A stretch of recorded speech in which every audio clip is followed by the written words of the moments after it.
Bonjour à tous, vous l'avez reconnu, on est sur le campus de Télécom Sud Paris. Et nous allons vous présenter l'innovation vue sous l'angle de la recherche. Allez, on y va. Donc, bonjour Madame Dorizy, vous êtes directrice de la recherche et des formations doctorales à Télécom Sud Paris. Alors pour commencer une question générale, est-ce que vous pouvez nous présenter en quelques mots la structure que vous dirigez ? Oui, alors la structure que je dirige s'appelle Direction de la recherche et des formations doctorales, et effectivement s'intéresse à différents volets, donc un autour de la recherche, et donc là le rôle de cette structure c'est plus d'être à l'interface entre les structures institutionnelles de Télécom Sud Paris et de l'Institut Mines Télécom, même plus largement, et puis les enseignants-chercheurs donc, qui travaillent quotidiennement, font de la recherche. Est-ce que vous pouvez nous donner votre définition, votre conception de l'innovation vue sous votre angle de chercheuse?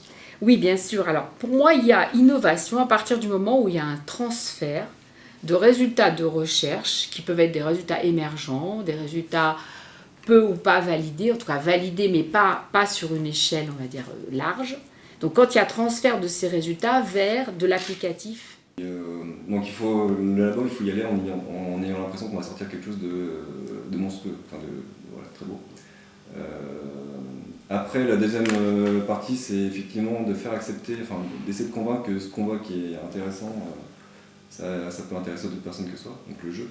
Je travaille sur l'optique, avec un souci particulier sur le sens d'une mesure. Parce que, effectivement, quand on a besoin d'accéder à un processus physique, on prend des instruments, machin truc, et puis on regarde un signal à la fin, et la question c'est qu'est-ce qu'on peut faire dire à ce signal-là. Donc en général ça passe par une couche d'abstraction qui est assez compliquée. Et au final, donc moi le principal de mes intérêts c'est de savoir comment on analyse une mesure du début jusqu'à la fin en incluant le processus physique. Donc c'est-à-dire l'expérience en soi c'est un processus physique à part entière. Donc il y a le processus de mesure, l'interaction avec l'objet qu'on étudie et tout réunir dans une seule boîte pour avoir une vision homogène de l'ensemble de l'étape pour finalement arriver à raconter quelque chose sur comment le photon en fait, se balade dans le composant. On avait développé, c'était autour de 2007, grâce à un travail de thèse, un système original de reconnaissance des personnes par l'iris, donc la partie de l'œil qui se trouve entre la pupille et le blanc d'œil, qui est très texturée, donc qui est vraiment caractéristique des personnes. Donc ça, c'est un travail de thèse. Et en fait, à l'époque, il n'y avait pratiquement pas de logiciel qui était disponible. Je suis professeur ici au département électronique et physique. Et je suis issu d'une école d'ingénieur, comme vous. Je suis une école d'ingénieur. Ensuite, j'ai passé ma thèse et j'ai travaillé une dizaine d'années pour le compte de Lex Thomson, donc Thales maintenant, avant d'arriver à TSP.